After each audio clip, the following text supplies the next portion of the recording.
Hello students, good evening. तो कल हमने डिस्कस किया था प्रतिस्थापन विधि, प्रश्नावली 3.3 का प्रश्न क्रमांक 1। और आज हम डिस्कस करेंगे question number 2।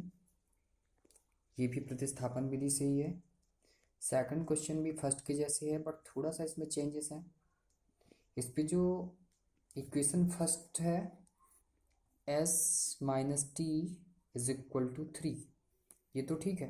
But second equation है जो s/3 plus t/2 is equal to 6, ये थोड़ा सा डिफरेंट है, इसलिए हमने इसको बताया। बट अदर क्वेश्चंस हैं जो हैं वो सारे सेम मेथड्स के हैं। तो इसे बताने का मोटिव यही है कि यदि ऐसे क्वेश्चंस आएंगे तो थोड़ा सा डिफरेंट करना है, और वो कैसे करना है तो चलिए देखते हैं।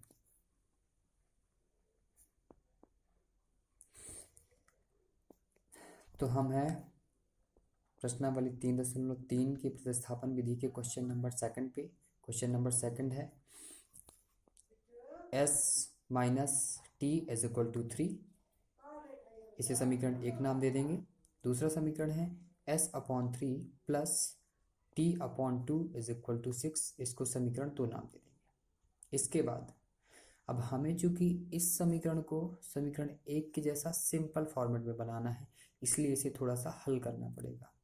तो वो हमने लिखा है समीकरण 2 को हल करने पर।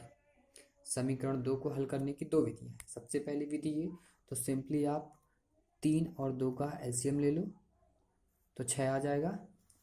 इसके बाद आप 3 का डिवाइड 6 से करोगे तो 2 आएगा, और 2 का मल्टीप्लाई एस से करोगे तो 2s आएगा। प्लस चिन्ह जो रहेगा वो सेम रहेगा।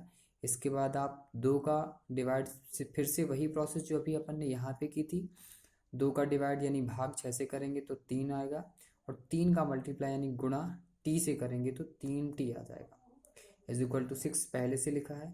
6 के अपॉन में 1 हमने क्यों लिखा? क्योंकि किसी भी संख्या के अपॉन में या बटा में 1 लिखने से कोई चेंजेस नहीं होता, वो अपन लिख सकते हैं, क्योंकि 6/1 का मतलब 6 ही होता है। इसके बाद अपन ने क्या किया? तिर्यक गुणा किया, क्रॉस मल्टीप्लिकेशन, मतलब इसका मल्टीप्लाई इससे और इस नंबर इस संख्या का मल्टीप्लाई इससे। तो हमने जब 1 का मल्टीप्लाई इससे किया तो हमारा वही as it is 2s plus 3t आ गया, क्योंकि जब 1 का गुणा हम किसी भी संख्या से करते हैं तो वो पूरी संख्या सेम आ जाती है। इज इक्वल टू, अब हमने 6 का मल्टीप्लाई 6 से किया तो 36, इसको हमने इक्वेशन सेकंड नाम दिया। और वो क्यों दिया? क्योंकि ये इक्वेशन सेकंड का ही सॉल्यूशन है। इसको हम दूसरे मेथड से भी सॉल्व कर सकते थे, जैसे कि हमारे पास था s/3 plus t/2 is equal to 6। तो हमको क्या करना था? 6 का मल्टीप्लाई दोनों पक्षों में कर देते हम। 6 का गुणा दोनों पक्षों में करने पर तो उससे क्या होता कि 3 से यहाँ 6 कटता तो 3 दूनी 6 तो 2s आ जाता। यहाँ से भी 6 कटता तो 2 3 6 तो 3t आ जाती, और 6 का गुणा 6 से होता तो 36। यानी दोनों विधियों पे ये आंसर आता, यानी ये समीकरण 2 होता। इसके बाद क्या करना अपने को? फिर से वही मेथड, समीकरण 1 से s का मान अलग करने पर। कल हमने लिखा था निकालने पर, आज लिखा है अलग करने पर, क्योंकि ये दोनों चीज़ें सेम है तो आपको दोनों चीज़ों का आइडिया होना चाहिए। समीकरण 1 से s का मान अलग करने पर। समीकरण 1 क्या है? s minus T is equal to 3, जो कि स्टार्टअप में अपन ने यूज़ किया था s minus T is equal to 3। ये हमें क्वेश्चन से ही लेना है, अभी अपन ने एक्चुअली कुछ नहीं किया है। जो समीकरण 2 था उसके लिखने का तरीका वो थोड़ा सा हट के दिया हुआ था, इसलिए हमने उसे जनरली यानी कि सामान्य रूप में परिवर्तित करके ये बनाया है 2s plus 3t is equal to 36। फिर अब चलते हैं हम अपनी पुरानी प्रोसेस पे जो अपन ने कल डिस्कस की थी, समीकरण 1 से s का मान अलग करने पर।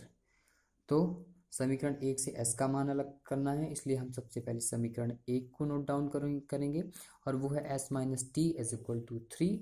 फिर हमने क्या किया? चूंकि s का मान अलग करना है इसलिए s को अलग करेंगे, बाकी की चीज़ों को अलग। अलग का मतलब s को एक साइड, बाकी को बराबर के एक साइड, यानी कि s को दूसरे साइड और अदर चीज़ों को दूसरे साइड। तो यस यहाँ पे जो s है वो हमारा लेफ्ट साइड है, और बाकी की चीज़ें remaining parts are in the right side. तो 3 + t, ये कैसे हुआ, s इज इक्वल टू 3, ये पहले से इस साइड था इसलिए इसमें कोई चेंजेस नहीं होंगे। यहाँ पे हम देखेंगे जो ये t माइनस में था, ये t यहाँ पे आया पक्षांतरित ट्रांसपोजिंग पे, तो ये प्लस का हो गया। तो s is equal to 3 + t, ये जो s की है टेम्पररी वैल्यू हो गई, इसको हमने समीकरण 3 नाम दे दिया। अब क्या किया अपन ने, s का मान समीकरण 2 में रखने पर, समीकरण 2 में रखना है तो जैसा कि कल बताया था समीकरण 2 में रखना है तो समीकरण 2 नोट डाउन करना पड़ेगा। समीकरण 2 जो भी अपन ने जनरेट किया है 2s + 3t is equal to 36, ठीक है। इस समीकरण पे जहां s आएगा वहां पे हमें क्या रखना है, 3 + t। तो स्टूडेंट्स ये देखो 2 फिर s, 2 और s के बीच में कोई चिन्ह नहीं है, कोई साइन नहीं है, इसलिए हमने यहाँ पे क्या लगाया, इनटू, और s के प्लेस पे s की वैल्यू रखी और जो कि थी 3 + t। ये देखो 2 × 3 + t प्लस इसके बाद 3t, ये जो है ये एज इट इज लिखा हुआ है वैसे का वैसा, इज इक्वल टू 36। बाकी का पूरा समीकरण सेम है। फिर हमें क्या करना है, 2 का मल्टीप्लाई 3 से करेंगे तो 6 आएगा, फिर 2 का मल्टीप्लाई t से होगा तो 2t आएगा।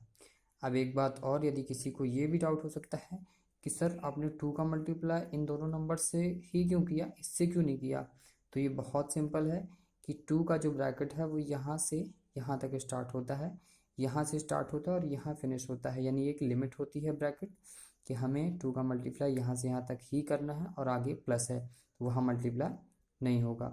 तो इस तरह से आया 6 + 2t + 3t।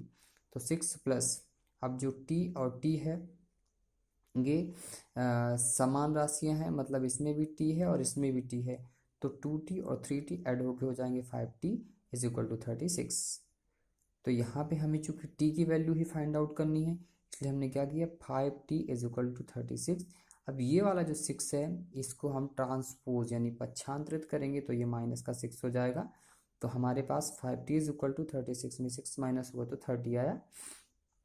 इसके बाद t इज इक्वल टू 30, ये जो 5 है ये t से मल्टीप्लाई कर रहा है, इसको जब आप ट्रांसपोज करोगे तो ये डिवाइड करेगा, तो 5 × 5, 5 × 6 = 30, यानी 5 × 5, 5 × 30। तो यहाँ पे हमारा जो t की वैल्यू है वो आ गई t इज इक्वल टू 6। तो हमें t की वैल्यू मिल गई। अब हमें जो दूसरी राशि है s उसकी वैल्यू फाइंड आउट करनी है।